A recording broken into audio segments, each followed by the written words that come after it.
Hello everybody. If you're seeing this video, that means we have another snow e-learning day. I miss you guys, and I wanted to share with you a quick lesson, and I was thinking about what would really make everybody happy. And I decided, of course, it's happiness, because I think we all want to be happier. Well, I was doing some research on happiness, and I found something out. Did you know one of the fastest and best things to make people happy is if they try to make someone else happy? And I thought, well, wait a minute. The life skill for the month of February is caring. So I want to do a quick lesson on caring and how that can make you a happier person by making someone else happier. I'm going to share a book with you. It's called The Goodness Gorillas. We're going to do an abridged version. We're going to talk about how doing random acts of kindness, that means just showing up and doing something nice for somebody, makes them happy, makes you happier, and it makes our world a better place because it turns out it's contagious. Now, we all know about being contagious because of COVID. We all wear masks, we wash our hands all the time because we don't want to spread it from one person to another. But with kindness, we do want to spread it from one person to another. So let's read the story. And while we're reading, I want you to start to think of what are some ways that you could show kindness to others, and then see if it makes you a happier person. So here's today's story, The Goodness Gorillas.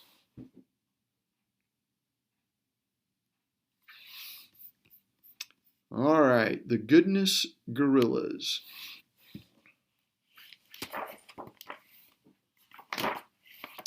It started the day that Jessica Dockett brought cupcakes to school for the whole class.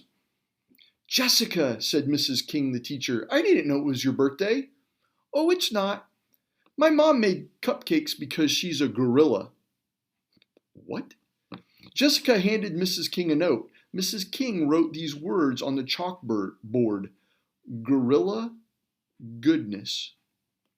The note says, "Dear Mrs. King, thank you for letting me practice gorilla goodness on your class. Mrs. Dockett." Look at that word gorilla. She told the class, "We all know what a gorilla is, but this word gorilla means something else. It's a word that people use when they're part of a group that is trying to change something. So a gorilla is someone who fights to change something. A gorilla is an ape that lives in the jungle." "You mean like a secret club?" asked Patricia. "Yeah, sort of like that. And gorilla goodness means practicing random acts of kindness. That's what Mrs. Dockett and lots of other people all over the world are doing right now. They're trying to make the world a nicer place just by finding new ways to be extra kind and good to people, even to strangers." "You mean Mrs. Dockett makes cupcakes for strangers too?" asked Stuart. "She might. Or she might let somebody in front of her at the grocery store. This guy only has 2 things, but she has a whole basket full. She's letting him in front of her in line. Wonder how that'll make him feel." Oh, here's one that's very appropriate for this time of year. She might shovel snow from her neighbor's driveways without saying anything. She might plant flowers in a public place for everybody to enjoy.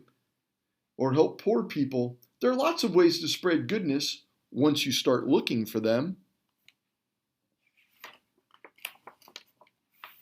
At lunchtime, everybody was talking about gorilla goodness.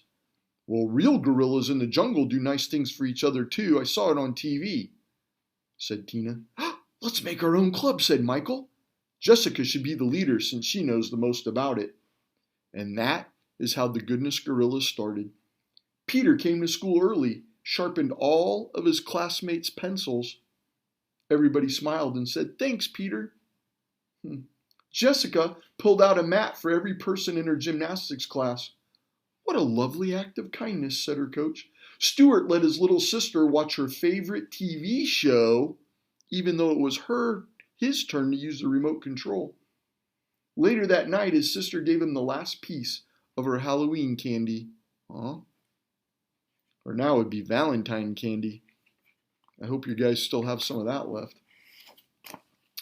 Patricia cleaned her room and her brother's room without being asked. Her dad thanked her and made her favorite dinner.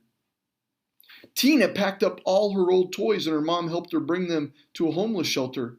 "I'm so proud of you," said her mom. Michael went with his uncle to volunteer at a senior citizens home. A lady there told him, "You made our day." One day, Mrs. King came and said, "I have some sad news, class. Yesterday afternoon, Todd's dog Brutus was hit by a car. He died in the night. Todd is at home feeling bad and very alone. I'm hoping some of you will visit him. Does that sound like a good job for the Goodness Gorillas?" At recess, the Goodness Gorillas tried to decide what to do. They all felt really bad for Todd. Brutus was his only friend. "I know," said Jessica. "My mom could take us to the pound to find a new dog for Todd." The next day, all the Goodness Gorillas stood on Todd's doorstep and rang the doorbell. Todd answered the door himself. He looked like he'd been crying.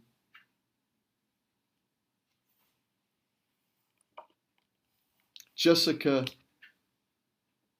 took Todd's arm and led him out to his backyard where the Goodness Gorillas had tied a furry, funny black and white puppy.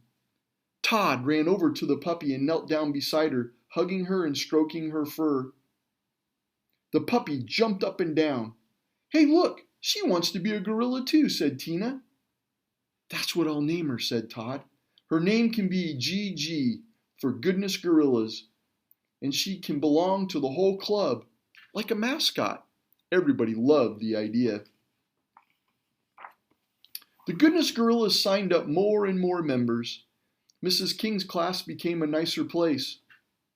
Then, Roanoke Elementary School became a nicer place. And then the town of Roanoke became a nicer place. And as the Goodness Gorillas grew up and went to different colleges and traveled to different cities, the whole world became a nicer place. Jessica Dockett for president. I'm a Goodness Gorilla. There's Gigi.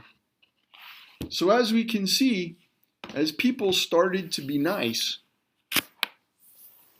it made a really big difference.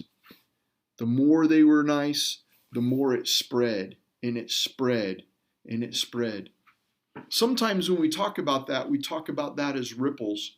It's kind of like when you take a stone and you throw it into a pond, it makes those little waves that go out in bigger and bigger circles.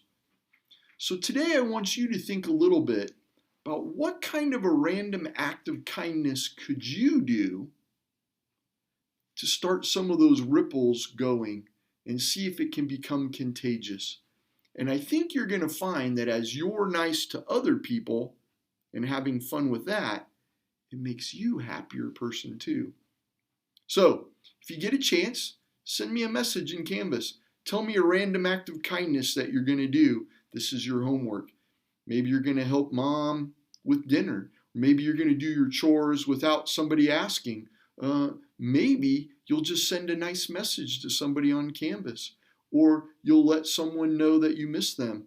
Of course, you could spend some time shoveling, which brings me to my random act of kindness. I'm going to go do it. I'll take you with me. We'll see how it turns out.